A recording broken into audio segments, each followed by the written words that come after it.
Okay, let's unpack this. We're living in a world absolutely swimming in data, maybe drowning in it, actually, and our traditional ways of processing it all, they're truly hitting a wall. Yeah, it's staggering. Just think about the sheer volume of information being generated, especially, from the explosion of IoT devices.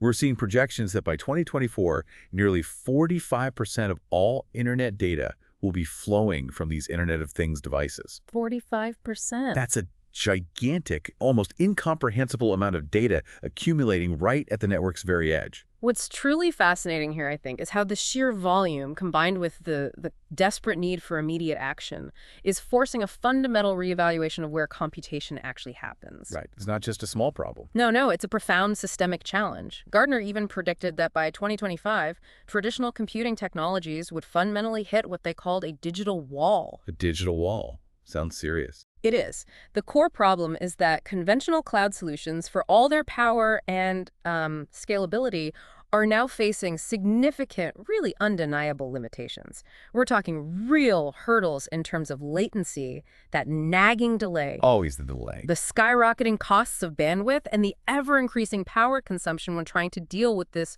real-time, high-volume data influx. The cloud-centric model is simply becoming unsustainable, both economically and operationally, for many critical applications. Absolutely. The cloud, for all its might, is definitely starting to groan under the strain. So this deep dive is all about understanding a crucial new paradigm that's emerging to tackle these challenges head-on. Edge intelligence. And this isn't just another tech buzzword you'll hear. It's a groundbreaking new research area born out of pure necessity. It represents the powerful and, frankly, urgent convergence of artificial intelligence and edge computing. AI and edge coming together. Exactly. Our mission today is to thoroughly explore how this very convergence will fundamentally reshape cybersecurity, moving intelligence, that critical decision-making capability closer to the very source of the data, making our entire digital world both smarter and, crucially, safer. And to clarify what we mean by edge intelligence, it really breaks down into two main kind of interconnected categories. Okay. First, there's AI for edge. Sometimes you'll see it called intelligence-enabled edge computing, or IEC. IEC, got it. This is where artificial intelligence is deployed to optimize the infrastructure of edge computing itself. Think of it as AI managing the underlying machinery. Like the plumbing. Sort of, yeah. Yeah. Things like resource management, intelligently scheduling tasks across distributed devices, and finely tuning network performance to ensure everything runs as smoothly and efficiently as possible. Makes sense. And the second category? Then we have AI on edge, or artificial intelligence on edge, AIE. This is about taking those powerful AI models and running them directly on the edge devices themselves. Right on the device. Right. This allows for local training and inference, meaning data can be processed and decisions made right where the data originates, dramatically minimizing reliance on constant cloud connectivity. So you can really see how this isn't just a simple tweak to our existing computing models. It's a profound re-architecture of how we fundamentally think about and implement computation. It really is. Today, we're going to take you on a detailed journey through this transformation. We'll start by exploring the foundational technology and the cutting-edge hardware innovations that are making this possible. The building blocks. Then, we'll dive into specific real-world examples of how this is already changing threat detection in ways that might surprise you. And finally, we'll look ahead, predicting the significant strategic impact this shift will have on enterprise security architecture in the coming years. Sounds like a plan. All right, let's dive into the foundation of all this. To truly understand why edge intelligence is the next wave, we first need to clearly grasp what edge computing actually is and why it's become so vital right now. The basics first. For decades, the traditional computing model has largely relied on the centralized cloud. Everything, or at least most of our data, would travel to these massive remote data centers for processing. Standard model. And while the cloud certainly offers incredible scalability and centralized control, it also creates significant bottlenecks when dealing with the sheer volume and speed of today's data. Indeed. Imagine sending every tiny piece of data from your smart home sensors, your autonomous vehicle, or your factory floor all the way to a distant server farm just for it to be processed and a decision to be made. It sounds inefficient just describing it. It is inefficient. That creates network congestion, introduces high latency, that frustrating delay in response, We all hate latency. and racks up significant bandwidth costs, especially with today's massive data streams. For real-time applications, this makes things incredibly inefficient and, in many critical cases, simply impossible. Impossible, even. Absolutely. And it's also important to note that beyond just efficiency, we're currently seeing persistent GPU shortages and escalating costs, particularly for training and running the truly enormous AI models that are becoming commonplace. These factors further highlight the limits of the traditional cloud-centric model for many use cases. So if the cloud is like a massive central library where every single book has to be checked out and returned to the same building, Uh-huh. edge computing is like having mini libraries or even individual bookshelves, right, where you need them immediate access, no travel time. It's about bringing the processing power directly to the source of the data. Exactly. That's a great analogy. This decentralized model is absolutely crucial for applications demanding ultra-low latency and real-time responsiveness. Like what kind of things? Think about autonomous vehicles where a fraction of a second of delay in processing sensor data could mean the difference between safety and disaster. Or critical infrastructure control systems where immediate responses are paramount. Right, things where you can't afford to wait. Precisely. It's fundamentally about moving the compute to the data, rather than laboriously moving the data to the compute. The benefits are clear and compelling. It minimizes latency, maximizes effectiveness by drastically reducing travel time for data, and optimizes network utilization, making the entire system far more efficient and resilient. And this isn't just a theoretical concept for the future, is it? Edge computing is critical right now. Oh, absolutely. It's driven by the sheer explosion of mobile and IoT devices. As you mentioned, by 2024, nearly half of all internet data is projected to originate from IoT devices alone. Just incredible numbers. This massive amount of data being generated right at the network edge simply cannot be handled efficiently or economically by traditional cloud architectures. Edge computing is the core enabling force for complex digital services that are vital for our increasingly connected world. You mentioned complex digital services, like what specifically? That's right. For instance, it's foundational for enhanced mobile broadband, or EMBB. This is about delivering super fast data rates for things like high-definition streaming, virtual reality, or massive file downloads, ensuring the experience is seamless even with high traffic. So better video streaming on my phone. Essentially, yes, but much more robustly. Then there's massive machine-type communications, or MMTC. MMTC. This enables billions of IoT devices, everything from smart meters to environmental sensors, to connect efficiently and reliably, even in extremely dense environments without overwhelming the network. Billions of devices. Yeah. And crucially, there's ultra-reliable, low-latency communications, or URLLC. URLLC. That sounds important. It is critical for applications where even a tiny delay or failure is unacceptable, like autonomous vehicles communicating with traffic infrastructure, remote robotic surgery, or smart grid control. Okay, truly mission-critical stuff. Exactly.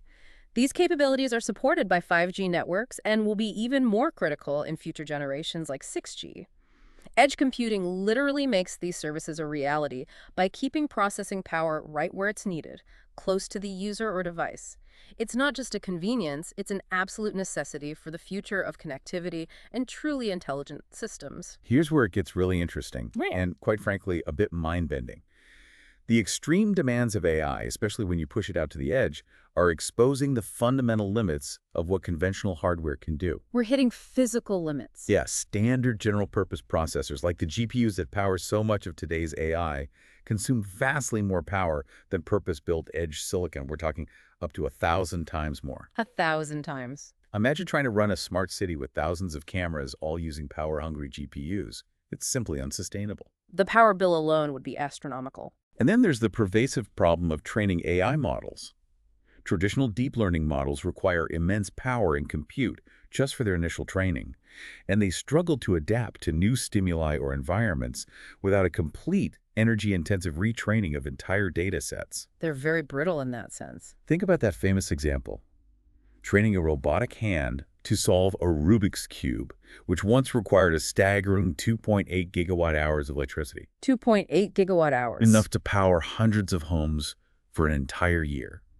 Clearly, we desperately needed a better, more efficient way. This is precisely why neuromorphic computing has emerged as such a revolutionary approach. It's a brand new paradigm that directly mimics the incredible neural architecture of the human brain, with its vast network of interconnected neurons and synapses. Mimicking the brain. How so? Well, unlike traditional computers that rigidly separate memory and processing, forcing data to constantly shuttle back and forth, consuming energy and time. The von Neumann bottleneck. Exactly. Neuromorphic chips fundamentally co-locate memory and processor. They process information in parallel, just like the brain, and are event-driven. Event-driven. This means individual neurons only fire or process information when they receive sufficient stimulation, rather than continuously drawing power or performing calculations. This concept of in-memory computation, where the stored unit also calculates, is a game changer for efficiency. So it only works when it needs to. Precisely. Consider this astonishing comparison. The human brain performs the equivalent of an exaflop, that's a billion mathematical operations per second, with just 20 watts of power. 20 watts. That's barely a dim light bulb. While a modern supercomputer attempting the same computation would need 1,000,000 times more energy. That's a truly mind-boggling difference in efficiency. It really makes you appreciate the elegant, power-saving design of our own brains. Indeed.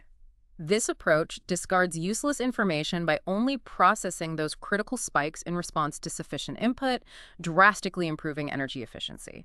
It's about doing more with less at a foundational hardware level. Doing more with less. I like that. And this isn't just theoretical. Cutting-edge hardware innovations are bringing this to life right now.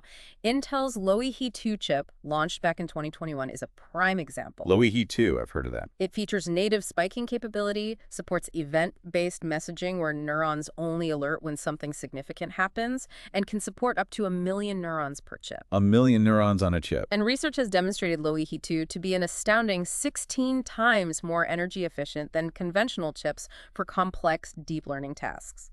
What's more, Sandia National Laboratories has even built a massive 1.15 billion neuron system using 11,152 Loihi 2 chips. Whoa. Giving us a system roughly equivalent in neuron count to an owl's brain. An owl's brain. That's incredible context, and the innovation certainly doesn't stop there, right? Right. Not at all.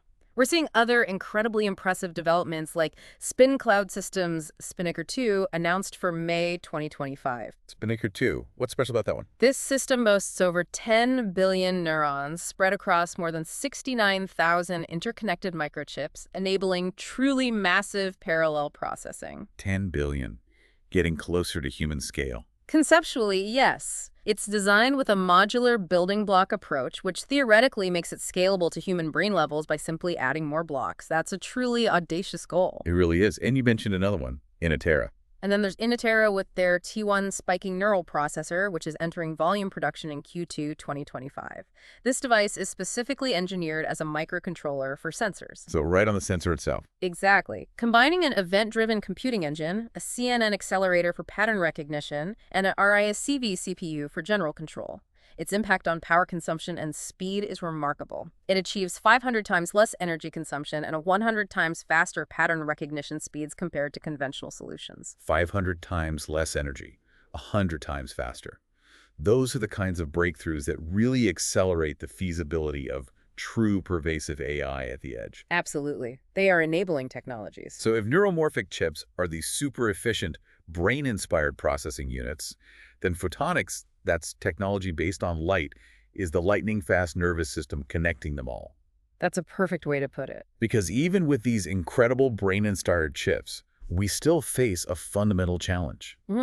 How do you move the enormous volumes of data between them or between boards and systems without hitting those inevitable bottlenecks? The communication challenge. Traditional electrical interconnects, as connection spans increase, they struggle to maintain fast, reliable signaling rates. They lose energy, generate heat, and simply can't keep up. Exactly. Optical interconnects, which use pulses of light instead of electrical currents to transmit data, offer a powerful and elegant solution to these electrical limitations. Intel, for example, has announced a breakthrough optical compute interconnect. Okay, what's that? This is a chiplet that cleverly co-packages both a photonic and an electrical integrated circuit. This innovative design delivers much higher bandwidth density and significantly better power efficiency compared to electrical alternatives. Higher bandwidth, better efficiency. Sounds good.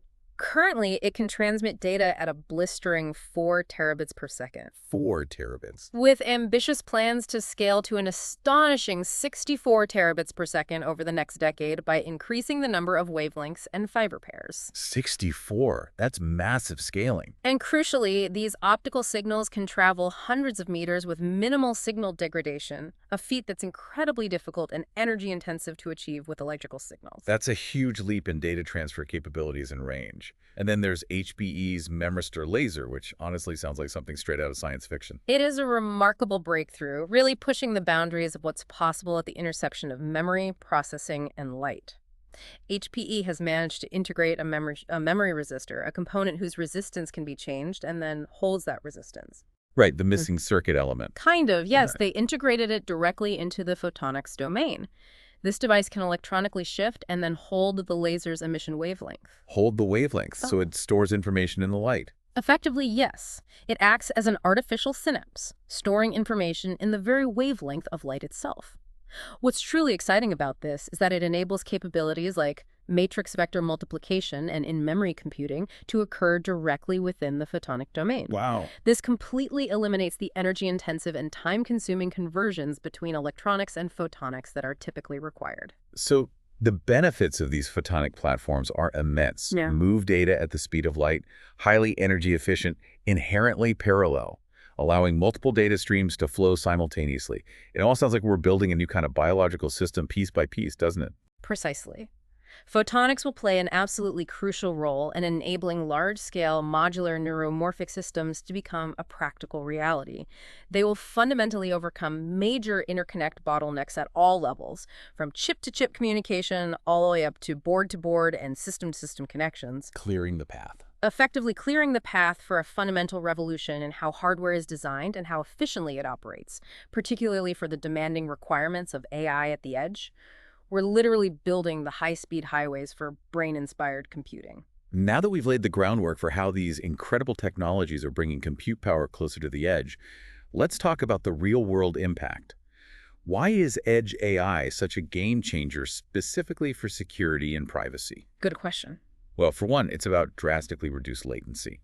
Imagine needing to detect a threat instantly in an autonomous vehicle, or identifying a rogue actor in a critical industrial control system. Split-second decisions. Traditional cloud solutions introduce warm-up times, network delays, round-trip times. They just aren't acceptable for these time-sensitive operations. Edge AI eliminates those delays, enabling immediate, millisecond-level responses right at the source of action. This raises an important question, then. In a world of increasing cyber threats, how do we fundamentally shift our defense strategy from being reactive, always playing catch-up after an attack has occurred, to being truly proactive? Yeah, how do we get ahead? Edge AI provides the crucial framework for that real-time on-device intelligence. Beyond just speed, enhanced privacy is a huge and often overlooked factor. Privacy is huge. When sensitive data is processed locally on edge devices rather than being shipped off to a remote cloud server, it significantly reduces the overall attack surface. This minimizes the risk of data interception, unauthorized access, or leakage during transit. Less data flying around means less chance of it being snatched. Exactly.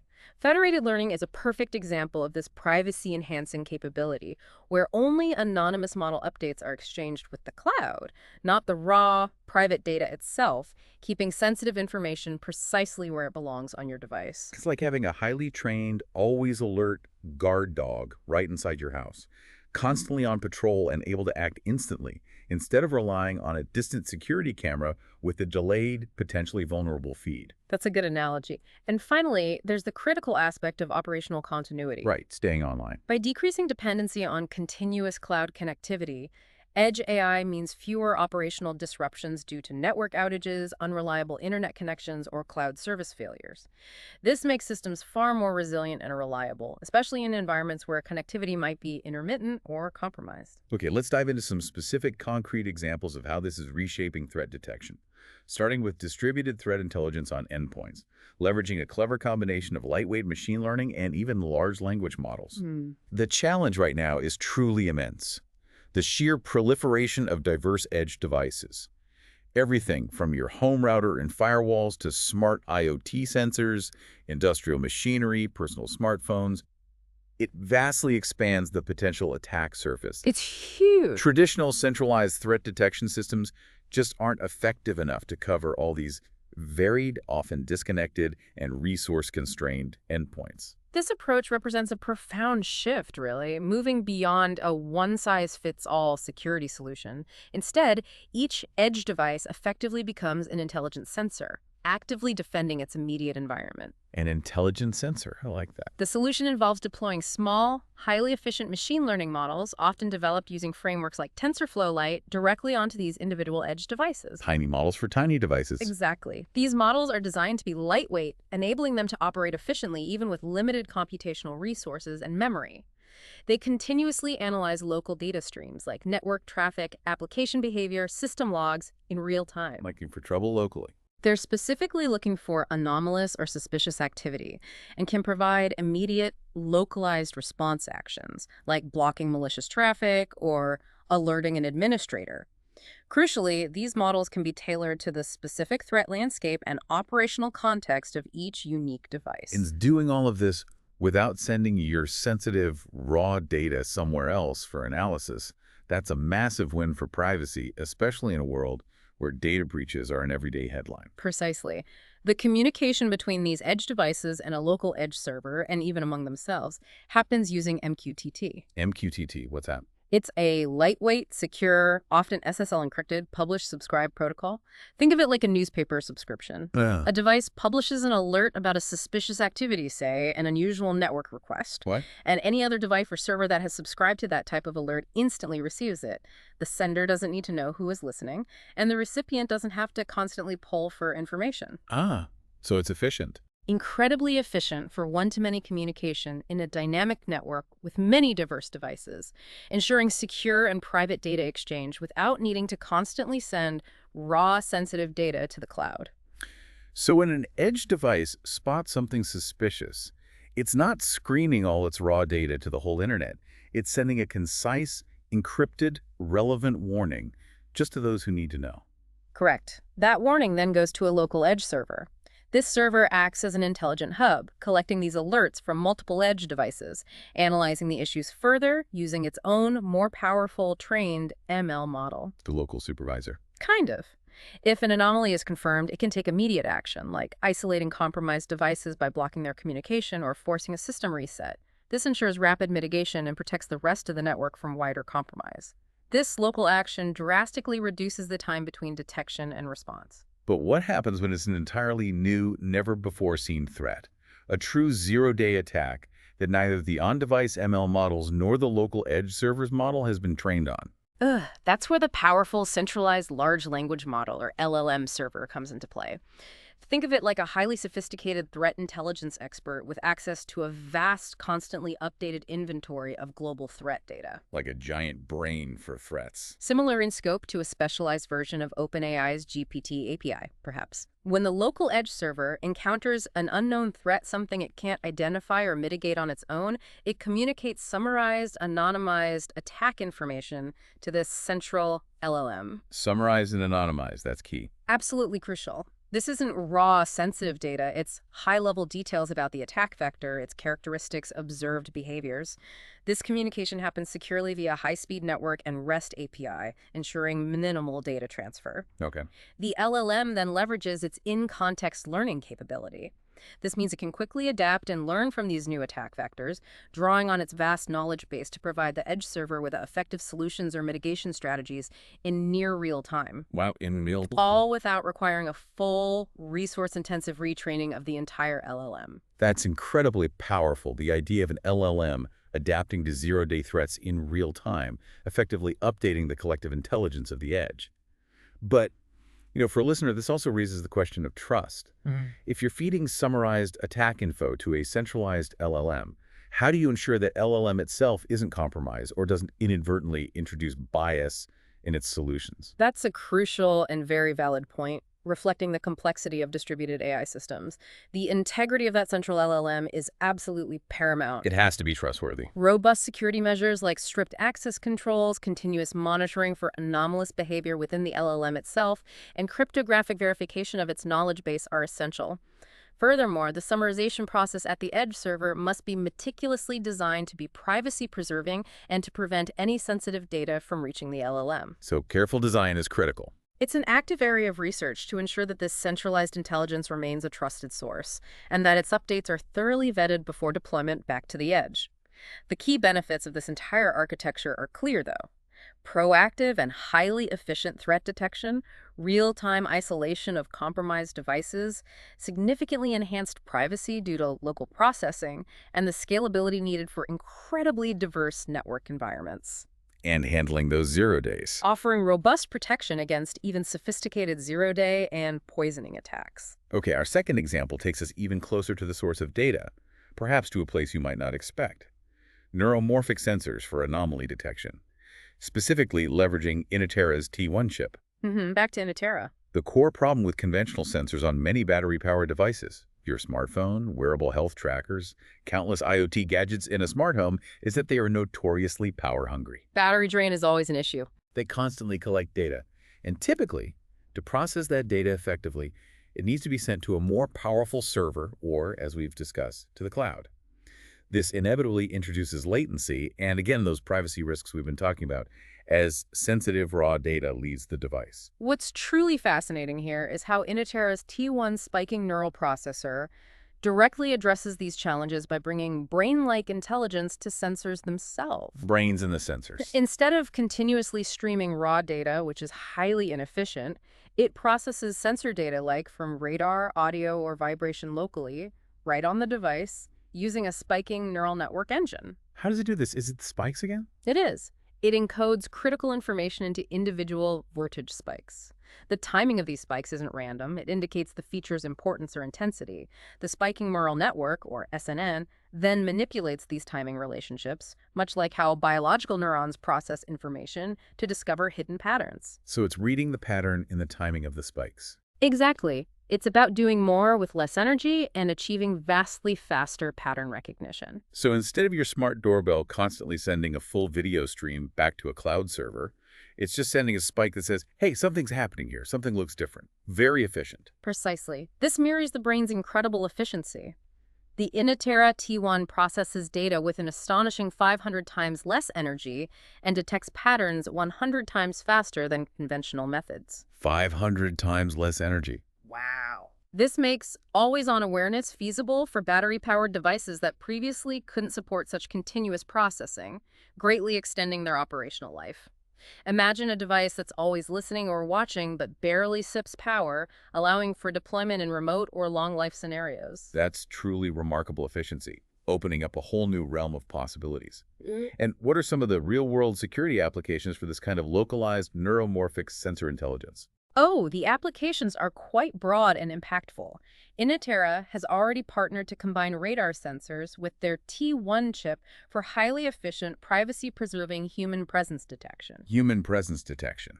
How does that work? For instance, in video doorbells or smart home automation, it can accurately detect human presence even if a person is motionless, based on subtle cues like their heartbeat. Even if they're standing still, based on heartbeat. Yes, and crucially, it only activates a power-hungry camera and records when absolutely necessary, thereby preserving privacy by not constantly streaming video of every movement. That's a big privacy win. Huge. For facility management, coupled with radar or infrared, this technology could detect unauthorized physical access, locate persons inadvertently left in buildings after an evacuation, or provide automated light control based on actual occupancy. Smart buildings get smarter and safer. For wearable health monitoring, it measures and responds to sensor data directly on the device, ensuring highly personal health information never leaves it, which is a major privacy concern with cloud-based solutions. Keeping health data truly private. And looking to the future, chips are being developed that could perform complex tasks like hearing, transcribing, and even securely printing sensitive conversations on a single device without the audio ever leaving that device. Wow, secure transcription right on the chip. The benefits are clear. Drastically extended battery life, real-time local processing for immediate action, and significant privacy preservation by keeping raw, sensitive data right where it's generated. Our third example of edge intelligence reshaping security shifts gears a bit, focusing on AI for next-generation network optimization and 6G security. Right, this is AI for edge. Exactly. This falls squarely under the AI for Edge category we discussed earlier, using AI to optimize the underlying edge computing infrastructure itself, rather than just running AI models on individual devices for threat detection. Managing the network itself. Right. This isn't about detecting a virus on your phone. It's about making the entire network smarter, more resilient, and inherently more secure from the ground up. If we connect this to the bigger picture, this kind of AI-driven optimization is absolutely foundational for emerging communication standards like 6G, which will be even more distributed, complex, and data-intensive than 5G. 6G. Seems like we just got 5G. Technology marches on. AI models can anticipate network congestion, dynamically adjust bandwidth allocation, and optimize data transmission paths to enhance overall system performance in real time. Predicting traffic jams on the information highway. Essentially, yes. This includes intelligent resource management of things like CPU cycles, bandwidth, frequency assignment across the network. These optimizations leverage advanced AI models such as stochastic gradient descent, Okay. which is an iterative optimization algorithm used to find the minimum of a function, and deep reinforcement learning, where an AI agent learns to make optimal decisions by trial and error in a dynamic environment. So the network learns and adapts on its own. It's about the network intelligently managing itself, constantly adapting to demand and conditions. So it's about making the network almost self-aware and hyper-adaptable, predicting problems before they even manifest, and rerouting traffic around them or allocating resources proactively. Precisely.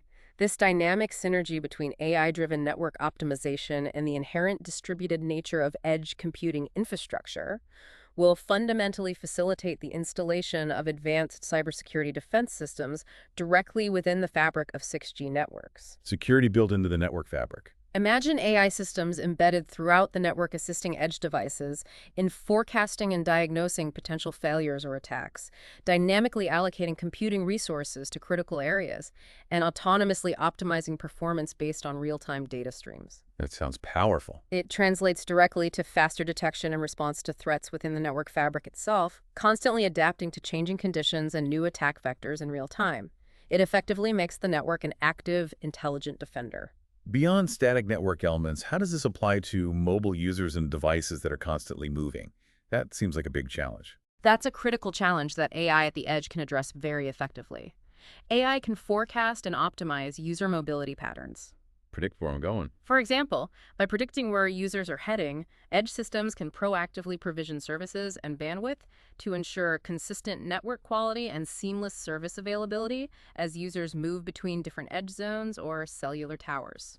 So fewer dropped calls or buffering videos. Exactly. This is vital for maintaining secure connections and uninterrupted service in highly mobile environments. It means your secure video call won't drop or degrade even as you drive through a city. Nice. What about drones, UAVs? Even unmanned aerial vehicles, or UAVs, can leverage AI-based access points.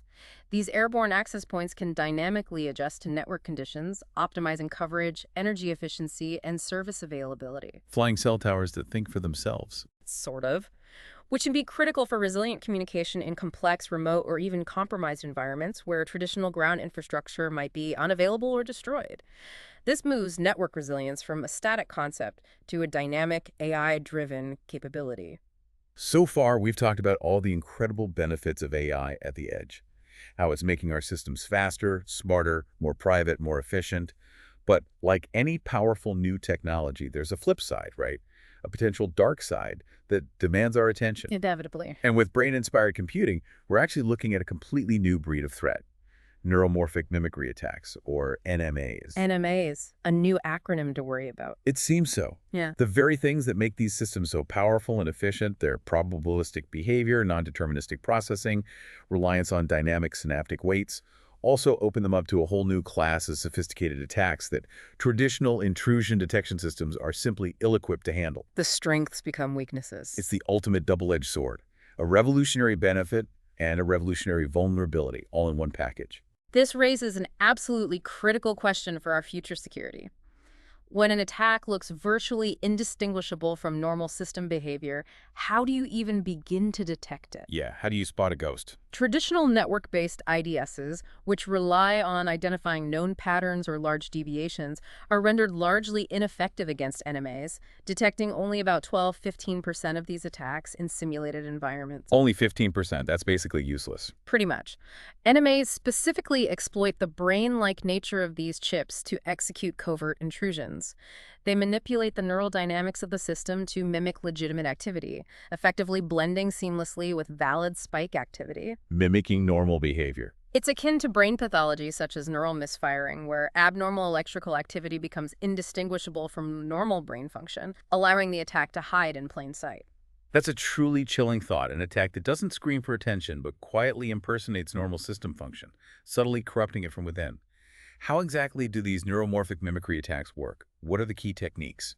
There are a couple of primary techniques identified by researchers so far. One is synaptic weight tampering. Tampering with the connections. Exactly. In neuromorphic systems, synaptic weights are essentially the strengths of connections between neurons, and they dictate how the system learns, stores information, processes inputs. Attackers can subtly alter these synaptic weights. How subtly? Even minor changes, such as altering just 10% of the total weights by a tiny amount like plus or minus 0.1, can bias system outcomes significantly without triggering alarms. For instance, in simulations, this could reduce the system's classification accuracy by a noticeable 4.8%. Almost 5% errors. That's not insignificant. Meaning it starts making slight but persistent errors that are difficult to attribute to a cyber attack. So it's not a loud, obvious hack that crashes the system, but rather a quiet, insidious corruption of the system's mind or its learned knowledge, like slowly poisoning it. Exactly. It's a form of data poisoning that affects the very foundation of the AI's intelligence. The other main method is sensory input poisoning. Poisoning the senses. Here, malicious signals are deliberately injected into the neuromorphic system that are specifically crafted to resemble legitimate data. This tricks the neuromorphic system into misinterpreting its real-world inputs, subtly altering its behavior or decision-making. Giving it bad information that looks real. For example, this could reduce classification accuracy by about 4.2% in a sensory processing task. These NMAs achieve surprisingly high success rates, 92% for weight tampering and 87% for input poisoning. Wow, very successful. With changes that are incredibly hard to detect because they are so subtle. We're talking classification accuracy reduced by only about 4 or 5%, latency increased by a mere 1.5 to 2.5 milliseconds, and only a slight increase in spike variance. Tiny changes, but potentially huge impact. But even these small, almost imperceptible changes could have catastrophic outcomes, particularly in critical applications. Imagine misdirecting autonomous navigation systems just enough to cause an accident, subtly interfering with real-time medical monitoring, leading to incorrect diagnoses, or quietly compromising vast IoT networks, leading to widespread but difficult-to-trace malfunctions. The stealth factor is what makes these so dangerous. Given how incredibly stealthy and effective these neuromorphic mimicry attacks are, it's crystal clear that traditional cybersecurity approaches simply won't cut it. We need completely specialized defenses, explicitly tailored for brain-inspired computing. This highlights a truly critical point. As technology evolves, especially in such a fundamental way, so too do the threats. We absolutely cannot just apply old security models and traditional intrusion detection systems to these brand new, brain-inspired architectures. Yeah, new tools for new problems. We need to build security into the core design, anticipating these new attack vectors from the very beginning. For neuromorphic systems, new solutions must inherently align with their unique, probabilistic, and event-driven dynamics. So what are researchers developing? Researchers have already developed promising avenues, such as neural-specific anomaly detection. This approach doesn't look for traditional network anomalies or signature-based patterns. Instead, it meticulously analyzes unique neural metrics. Looking at the brain activity itself. Like spike frequency, the precise timing of those spikes, and minute changes in synaptic weights over time. In simulations, this specialized defense achieved an impressive 85% detection accuracy for NMAs. 85%. Much better than 15. Representing a staggering improvement compared to the mere 15% detection rate of traditional IDSs. That's a massive leap in detection capability, offering a glimmer of hope. But detection is only half the battle, right? What about actively preventing these attacks, especially the insidious weight tampering we discussed earlier? For that, researchers have explored secure synaptic learning protocols. These protocols use cryptographic verification inspired by the robust security mechanisms found in blockchain technology. Blockchain for brain chips. Sort of, conceptually. It's used to validate every single synaptic weight update during the system's learning phase. Essentially, it creates an immutable, verifiable record of how the system learns. A secure learning log. This defense proved quite effective in reducing synaptic weight tampering success rates to 45%.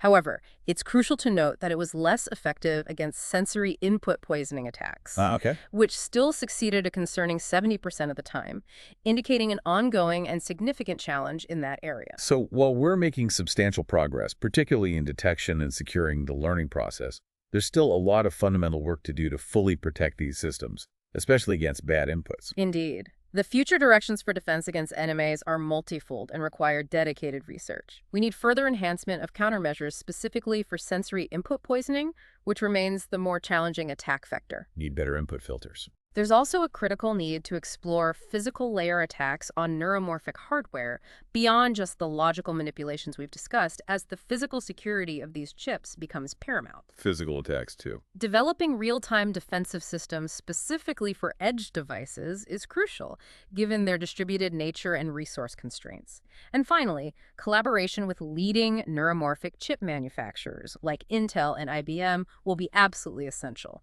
Got to work with the chip makers. For real-world testing, validation, and the seamless deployment of these proposed defenses, ensuring that security is baked in from the ground up as these revolutionary technologies proliferate.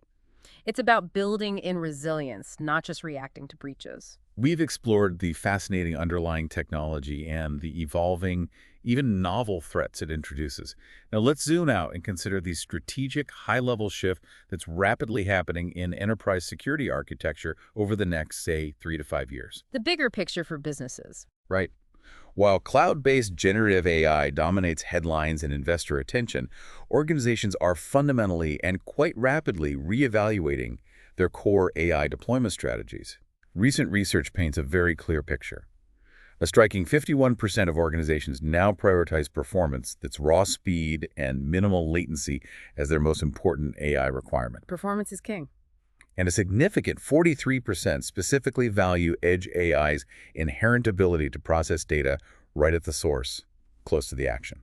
If we connect this to the bigger picture, it means AI is shifting from being a specialized tool, often confined to the cloud, to a truly ubiquitous capability that will be embedded throughout an organization's operations, literally everywhere. AI everywhere. It's about extracting more value from existing investments by bringing AI closer to the action, making it immediately actionable. The strategic transition isn't merely a technological preference, it's a strategic imperative accelerating due to several unavoidable factors. What's driving it so fast?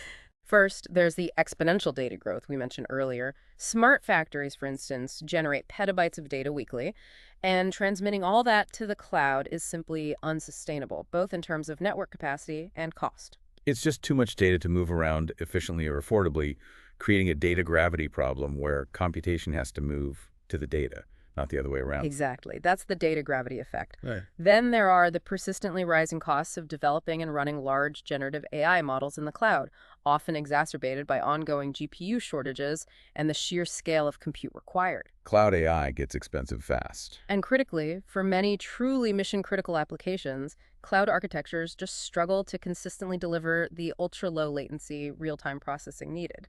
Consider a stark example. A naval fleet needing to detect mines on the seabed. Right, the mine detection example. Relying on cloud connectivity and introducing latency in such a scenario isn't just inefficient, it's potentially catastrophic, putting lives and national security at risk. The decision must be made at the point of data capture. This isn't just about technological preference then. It's a strategic move that fundamentally transforms the economics and capabilities of AI deployment for the enterprise. You mentioned the Navy's Project EMO. Yes, accelerated MLOps for maritime operations. By deploying AI capabilities right at the edge, on board their ships, for real-time seabed data analysis for mine detection, they achieved a staggering 97% reduction in model update times, from months down to mere days. Months to days, that's agility. That's a radical improvement in agility. And in the manufacturing sector, a major company implementing edge AI for quality control anomaly detection saw incredible efficiency gains. They reduced their GPU requirements by a remarkable 92%, 92% reduction in GPUs. going from 50 dedicated cards down to just 4. Plus, they achieved a 73% reduction in both memory utilization and inference time, completely transforming their capital expenditure for hardware from $225,000 down to a mere That's $18,000. huge cost savings, from nearly $250,000 down to under 20,000. These are not small numbers. These are fundamental economic shifts. These real-world examples powerfully underscore the shift. It's about making AI not just technologically possible, but economically viable and highly performant right where it's needed most at the point of decision, not miles away in a data center. But as compute nodes proliferate and move closer to the edge, even what might be considered disconnected systems vastly expand the overall security footprint of an organization, right? Absolutely. The attack surface explodes. This means every single component, from the physical device itself to the firmware, the software stack it runs, and every data point it touches, absolutely must be secure. It's no longer just about securing your data center and cloud. It's about securing hundreds, thousands, or even millions of dispersed devices. This approach is about fundamentally moving from retrofitted security, which often acts as an afterthought, dragging down efficiency and creating vulnerabilities, to security measures seamlessly integrated into the very architecture of the AI model and the edge device. Security by design, not bolted on. It's a proactive rather than a reactive stance. For instance, watermarking becomes critical, embedding unique digital signatures directly into AI models after they're trained. Like a hidden signature. This proves ownership and helps detect any unauthorized tampering or malicious alterations with minimal impact on performance. If an attacker tries to steal or alter a watermarked model, the embedded distortion becomes evident, acting like an indelible digital mark. So even if someone manages to steal the model, you know it's yours, and, crucially, you know if it's been tampered with or poisoned. Precisely. Then there's encryption, which is absolutely vital. Even if an edge device is physically compromised or stolen, perhaps someone physically breaks into a factory and takes a sensor. Physical security matters too. Strong encryption ensures that the valuable AI model and any sensitive data stored locally remain completely inaccessible. This is a crucial trade-off worth the computational cost. Locking down the brain. And version control further bolsters defenses, enabling meticulous tracking of stolen or replicated models for legal, intellectual property, or even counterintelligence purposes, ensuring you can identify exactly which version of a model is out in the wild. So it's about building security in from the very first line of code, the very first silicon design, not trying to patch it on later as an expensive afterthought. Exactly. This proactive approach contrasts sharply with the high overhead of adding security as an afterthought. It ensures edge devices remain both secure and agile. This all feeds into what's increasingly being called the edge continuum strategy for enterprise security. The edge continuum. What's that entail? Over the next few years, enterprise security architecture will undoubtedly adopt a dual-layered approach. First, robust local defenses, making each individual edge device function as a self-contained, isolated island with strong embedded protections for its sensitive data and functions. Secure islands. Second, secure communication channels, acting as encrypted and resilient bridges connecting these islands back to the mainland, whether that's the central cloud or a private central hub for orchestration, large-scale training updates, and overall coordination. Secure bridges between the islands and the mainland. This holistic model demands incredibly granular and systemic security, recognizing that a single compromised edge device can indeed threaten the integrity and security of the entire distributed network. So it's not a matter of edge replacing the cloud entirely, but rather a powerful partnership where each plays to its strengths. It's truly an edge-in model for enterprise strategy. That's the core insight. This model optimizes for precise requirements, ensuring the highest performance by intelligently dividing computation.